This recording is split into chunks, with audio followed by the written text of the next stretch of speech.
What's going on, everybody? Welcome back to GmiasWorld. So today we're going to be making some major changes to the squad. A lot of you guys that have been watching my videos on GmiasWorld Gaming right here on YouTube, you guys have been able to see me lab live against real opponents, top 100 opponents, and get the bricks beat off me. But we are trying to figure out a new scheme. Because basically playing coverage, running 3-3-5 normal, that's not exciting to me, trying to get sheds and stuff like that. So I'm adjusting a lot of different things. And many of you guys are on the journey for me, and a lot of you guys are picking up on what I'm trying to do. Because what happens is, if you're able to send pressure, similar to the way that I've always been able to send pressure since Madden's been around, you go back all the years, I've always had a very, very wild and vicious blitz, right? The purpose of that is no matter how good the player, people are going to make mistakes, all right?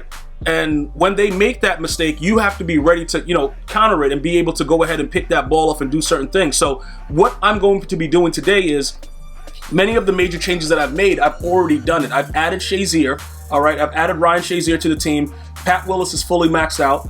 Okay, we got Sam Mills, obviously. Justin Smith, Alden Smith, these guys are still there. Deion Sanders, Nnamdi still there. Dominic Rodgers-Cromartie, Taylor Mays, these guys are still there, right? But we have to make an adjustment because what's going to be happening right now, I'm going to be running 3-4 again because I'm a psycho and I don't care anymore, and dudes have forced me to now do this. So with the way that everything is working out, we have to understand a lot of the abilities that are in the game. Many of us don't understand the uses of it. Like, why do they have mid-zone KO? Why do they have short route KO? A lot of these things are because you're getting a player that doesn't have full abilities with the brain. Your player is pretty much an empty shell, and you have to give them something to give them that oomph, like that injection into their brain, like iRobot, like, listen, bro, okay, now you do this. That's pretty much what EA Sports has created. So with that being said, you have to understand a few things. Many of the things that you put on your players, you're not going to get instant impact. It's nothing like 20, where if you had a certain ability, they just scream in every play. It's random, which is why one of the #1 abilities is double or nothing, right? Because EA Sports is pretty much going to give you nothing for a high majority of the game. But then when you get something, it's like, okay, cool, you're getting double. Like, you know what I'm saying? But you get an idea about what's going on. So this is what we're going to be doing right now. We had already gotten rid of, what's that dude named? Adrian Amos, right? But he's one of those zone corners that you really can utilize in the game. Now, for those of you guys that didn't understand exactly what was going on with Taylor Mays, a lot of you guys have issues with RPO. I myself played an idiot that was running RPOs the entire game, and I couldn't stop it with my new blitz defense. Then at the end of the game, I figured out how to stop it in zone without having to do anything major. Pretty much you have to pass commit. Pass commit, you don't have to hard flat, you can soft squat it, but the RPOs are very, very dangerous, especially when it's like trips tight end and it's the inside receiver, because it don't matter who. Bro, Taylor Mays, let me just show you something real quick to kind of give you an idea about how OP the RPOs are. He has an 80 block shed, which is one of the highest ones with safeties, and he could not get off the block off of McLaurin. So those RPOs are very, very dangerous, and we need to be able to go out there and make plays. So Taylor Mays is still going to play corner. Okay, because he has enough zone coverage to be able to do it. You don't want to leave him in man, and if you put him in man coverage, you want to have a zone trailing the play. He won't get beat over the top, but his man coverage, he can't stay with a crosser or a crazy slant, out route. He can't do that. But with the dual coverage, you'll be able to go ahead and handle that business, all right? So I want you guys to understand a few things. He does not meet the press threshold, but he has decent weight on him. So sometimes he'll hold a guy at the line longer than other players, like other corners and stuff like that, even guys with higher press and things like that. So I want to make sure everybody understands his weight. 236, that's a lot of weight for a corner, and that's where we're playing him. So we're going to go ahead and leave him at the cornerback position. He's going to play my left corner, because what happens is the RPOs to the left are usually where everybody gets excited. They'll run it to the right, but for some reason the right side corners, they'll play it better than the left. So most guys that you play, they'll run it to the left side. So he's our left corner. This is what happens now. Because I take him out of the coverage in the middle of the, because I'm gonna start running, like, I have a hybrid defense. I don't really want to go ahead and explain it right now, because you guys will see it at GmiasWorld Gaming over here on YouTube. Many of you guys are already subscribed, like I said before. You'll see the full gameplay of explaining it. But this is what I need to do. I have to bring back Adrian Amos for now. Let me explain to you exactly why I'm bringing back Adrian Amos. I need somebody that's a zone concept that gets mid KO. I need him to get mid KO for one, because I don't have the space or the I don't have the AP that's available to be able to just do it, whichever way I want. So Nnamdi is not going to play. As much as Nnamdi Nnamdi is a big body, 6'3", all that stuff, but his zone doesn't meet the threshold. So what happens with his zone coverage, he'll just stand there. Most of the players will just stand there anyway, but he really just stands there because he doesn't get to that tier, and the players are getting so much better. And a lot of you guys are asking, yo, why is he doing that? Why is he doing that? Well, it's a big deal with the tiers. Now, some of you guys might say, yeah, he got a 97-man coverage and he still gets burnt. Only in certain type of coverages and if you're shading incorrectly.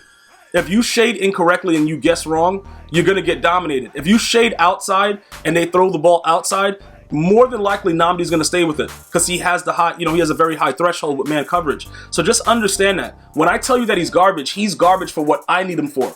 If you run like one of those gimmick defenses where you just press man and then you run around like an idiot, send 2 and 1, you're going to win a lot of games because people are not patient and they're going to keep trying to do stuff when they shouldn't, and you're going to probably come up with a play. All right, so that pretty much is what's going on there. Now, we're going to go ahead and we're going to put, we're going to add, let me see, we got Deion Sanders in the slot cornerback position, and then Ryan Shazier is there, but I got Patrick Willis starting. I don't, that's going to be kind of weird because if I put Amos there, that might cause a problem. Do I have space to put him someplace else? Because I don't want to have to adjust the way that this is. He's in that sub linebacker, but I have to adjust the way he comes into the game. And I might be, see what happens is when you set up your defense and you have these players that you're adding in, it can cause additional issues. Like many people are going to just pick a play immediately when the game starts, and then you're going to have to do everything that you need to do really, really quickly. In that case, it becomes a problem. So you don't want to have that problem. So if you run like double A gap, those sub linebackers will already be there. For me, I'm not going to be running a lot of double A gap, and if I do run it, it's not going to be, very often. But I still don't want to affect these two guys being there because it makes sense for them to just be there in case I need to run it because I have a screamer out of the double A gap. Let me see if I can fit this guy in over here though. Can we get Amos in that area right there? Where's Amos? Okay, bro. What? Hold on. Oh, because you only could put corners there. All right, so that presents a problem for us. That presents a major problem. All right, so Patrick Willis, we're gonna have to go ahead and see if we can. We'll fix you up later. Adrian Amos, can we get you in? Adrian Amos can get in right there. All right, so what's gonna happen is he's gonna always be at a certain point in that double A gap if I run double A gap. But we're not gonna be running it like that, so it's not a big deal. We'll have to just sub him out and make sure that we put in Patrick Willis. But what we're going to do right now is first of all, I'm gonna show you everything. Because remember, like I told you, right?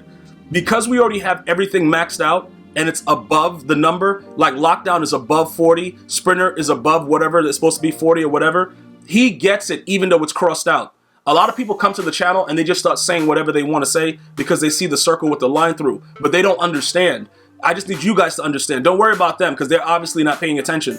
Once you have it maxed out, these guys automatically get it if you give them the chemistries anyway, even though the circle with the line is through it. Just to verify that, especially if you're new.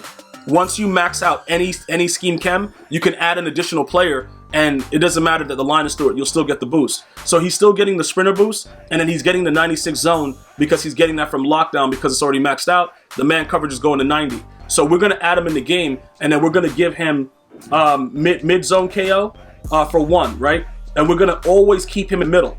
Now, what does that do? It probably just makes me excited to see him actually try to play D. He has to be in the middle of the field though. All right. Let me just explain this again. When you play a deep third with mid-zone KO, if he's not in perfect position, it's not going to work out for you. You got to have him in perfect position. Like if you base a line and he moves to the left or the right, he will not get back to the other side in order to make that play. So you have to position him properly in order for that to happen. Very, very important that you guys understand that. All right. So now we're going to go ahead and activate him. And with everything else that we have going on, we are now going to go crazy with the same situation. We're going to blitz everybody and do some really weird stuff. Now, for those of you guys that were asking about, Rod Woodson right now, because he's a 93 speed, I know it's only 1 speed point less than Amos, is not valuable right now for what we're trying to do. Everything that we're trying to do right now, we have to be very, very careful because everything is important with the way that everybody's positioned for these blitzes. Because if you don't have the right stuff, you know, where it's supposed to be, it gets kind of crazy, right? So with Rod Woodson, even though he gets the big hitter animations all the time, he's only a 93 speed with a 93 excel. He doesn't meet the zone thresholds either. So his zone coverage is 91. He's not at that 96, 95 area where we would like him. So we can't use him right now.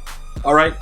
Would I like to have him and, you know, utilize him and stuff like that? Maybe, you know what I'm saying, bro? But at this point, I'm not really worried about it.